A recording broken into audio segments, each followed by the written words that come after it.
बिस्मिल्लाहिर्रहमानिर्रहीम। आज हम लेके आए हैं कोर्स एडेक्स की तरफ से ऑर्गेनिक केमिस्ट्री में common naming of aldehyde and ketone. तो याद रखिए, हमारे पास अगर फॉर्मिक एसिड है तो इस फॉर्मिक एसिड से एक एसिड को आप रिप्लेस कर दे बाय अल्डिहाइड के थ्रू इसको रिप्लेस कर दे तो यहां पर कॉमन नेम ऑफ अल्डिहाइड बन जाता है।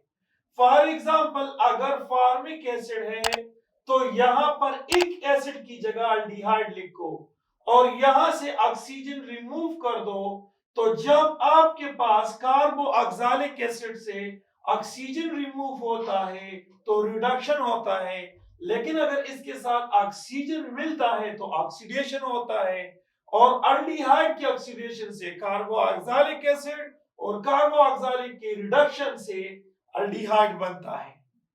तो यहां पर एक एसिड की जगह अल्डिहाइड लगा दो, तो यहां पर आपसे ऑक्सीजन रिमूव हुआ, अल्डिहाइड बना, और इस अल्डिहाइड को हम कहते हैं फॉर्म अल्डिहाइड। फॉर्मिक एसिड की जगह फॉर्म अल्डिहाइड। इसी तरह से दो कार्बन हो तो यहां इसको एसिटिक एसिड कहते हैं। अगर यहां से ऑक्सीजन रिमूव हो जाए तो यहां पर अल्डिहाइड बनता है, तो एक एसिड की जगह आप लगा दे अल्डिहाइड, तो एसिटिक एसिड में आप एसिड अल्डिहाइड लगा दो, तो ये कॉमन नेम हो जाएगा अल्डिहाइड का। इस तरह से प्रोपायोनिक एसिड, तो जो प्रोपायोनिक एसिड से है यहां से ऑक्सीजन रिमूव कर दो तो यहां अल्डिहाइड बनता है, लेकिन एक एसिड की जगह हम लगाएंगे क्या, प्रोपायोन अल्डिहाइड।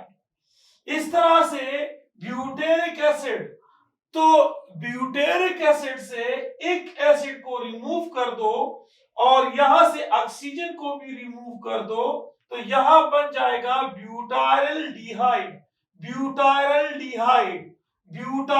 डिहाइड। ये एक एसिड है और यहां पर ब्यूटाइल अल्डिहाइड। इस तरह से अगर कार्बन 5 हो और कार्बोक्सिल फंक्शनल ग्रुप हो तो यहां पर इसको वेलेरिक एसिड कहते हैं। अब वेलेरिक एसिड में एक एसिड को रिमूव कर दो अल्डिहाइड पे, यहां से ऑक्सीजन रिमूव तो रिडक्शन होता है, अगर यहां ऑक्सीजन मिलता है तो वापस ऑक्सीडेशन होता है, और अल्डिहाइड की ऑक्सीडेशन से कार्बोऑक्सालिक एसिड बनता है। और यहां पर एक एसिड की जगह अल्डिहाइड, तो वेलर अल्डिहाइड, ये वेलेरिक एसिड है, ये वेलर अल्डिहाइड, यानी एक एसिड की जगह आपने अल्डिहाइड लगाया।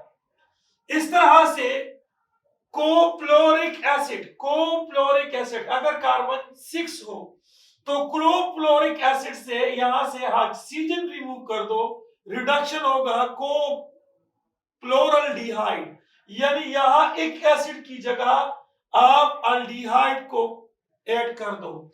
इस तरह से आपके पास जब कार्बन 4 हो या कार्बन 4 से ज्यादा हो, एक्सीड करे, अगर 4 से ज्यादा हो तो आप अल्फा बीटा गामा का इस्तेमाल करोगे। देखिए, ये आपके पास एक की कार्बन अल्डिहाइड है, इसमें ये वाला कार्बन अल्फा कार्बन, ये वाला कार्बन बीटा कार्बन, ये वाला कार्बन गामा कार्बन।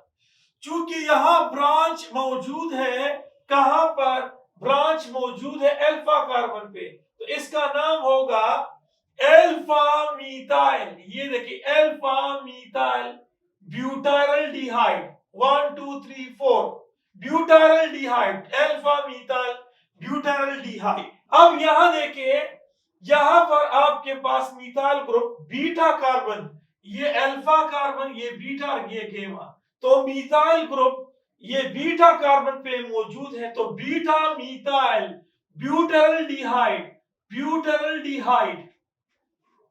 इस तरह से अगर आपके पास मीथाइल ग्रुप, ये अल्फा, ये बीटा, ये गेमा, और अगर गेमा पे ये मौजूद है तो इसको हम कहते हैं गेमा मीथाइल वेलेरल्डिहाइड। वेलेरल्डिहाइड क्यों? क्योंकि कार्बन आपके पास 5 हो गए, 1 2 3 4 5, तो गेमा मीथाइल वेलेरल्डिहाइड कहते हैं इसको।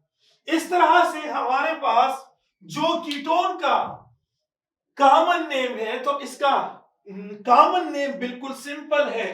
देखिए किस तरह से, यहां पर 2 मीथाइल है तो इसको हम कहते हैं डाई मीथाइल कीटोन।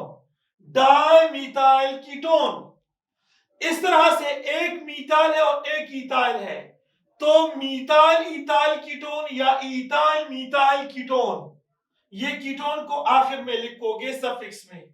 यह आपके पास है मीथाइल फिनाइल, ये फिनाइल ग्रुप है, ये फिनाइल ग्रुप है, ये मीथाइल है और ये कीटोन है, तो मीथाइल फिनाइल कीटोन। ये याद रखें, ये कॉमन सिस्टम में नेम है का कीटोन के। अब अगर आपके पास इस फॉर्म में हो डाइफिनाइल, डाइफिनाइल कीटोन, एक फिनाइल ये है और दूसरा फिनाइल ए है, तो डाइफिनाइल कीटोन। इस तरह से आपके पास यहां पर है मीथाइल आइसोप्रोपाइल, इसका नाम है आइसोप्रोपाइल, यहां है यहां पर नाम है आइसोप्रोपाइल मीथाइल, तो यहां पर हो गया मीथाइल, ये आपके पास हो गया मीथाइल, तो मीथाइल आइसोप्रोपाइल कीटोन। ये मीथाइल हुआ, ये आइसोप्रोपाइल हुआ, तो मीथाइल आइसोप्रोपाइल कीटोन। या अगर आपके पास ये अल्फा है, ये बीटा, तो alpha methyl ethyl methyl ketone, ये भी इसका नाम है। So this is the total story about the common name of aldehyde and ketone. Thank you for watching this video. Allah Hafiz.